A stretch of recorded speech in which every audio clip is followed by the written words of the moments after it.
আজকে আমাদের দলের কেন্দ্রীয় নির্বাহী পরিষদের মিটিংয়ে আমিরি জামাত সবার সাথে পরামর্শ করে এবং সাতক্ষীরা 4 আসনের সংসদ সদস্য ব্যাপারে যে বরাতটি তদন্তের মাধ্যমে প্রমাণিত হয়েছে সেটাকে অধিক পদস্খলনজনিত হওয়ায় সাংগঠনিক গঠনতন্ত্রের 62 নম্বর ধারা অনুযায়ী তাকে দল থেকে বহিষ্কারের সিদ্ধান্ত নিয়েছে।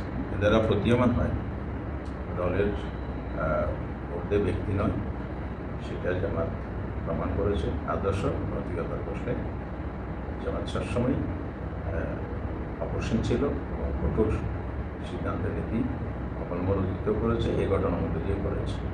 এই সিদ্ধান্তের প্রেক্ষিতেই তিনি এখন আর জামাত ইসলামী দলের কোনো পর্যায়ে সম্পৃক্ততা নেই, দল থেকে উনি বহিষ্কৃত হিসাবেই চূড়ান্তভাবে সিদ্ধান্ত গৃহীত হয়েছে।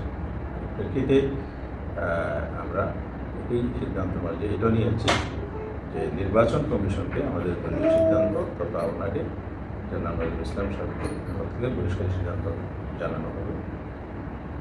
কমিশন নির্বাচন কমিশন অবহিত করার দায়িত্ব আমাদের ছিল, সেটা আমরা করেছি। পরবর্তী পদক্ষেপ ইলেকশন কমিশনে তার আইনগত বিষয় থেকে কী করবেন এটা ওনাদের এখতিয়ার বা ক্ষমতায় আছে। আমরা আমাদের পক্ষ থেকে অবিলম্বে এটা অবহিত করবো। এই সিদ্ধান্ত আজকে মিটিংয়ে হয়েছে।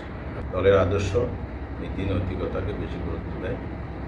এখানে ব্যক্তির দায় দল নেয় না, এটা যেমন ঠিক। আবার দলের যে পর্যায়ে জেনে হন না কেন নীতি নৈতিকতার বিষয়ে জামাত সবসময় আপসীন সিদ্ধান্ত নেয়, কঠিন সিদ্ধান্ত নেয়। সততা নৈতিকতার মানদণ্ডে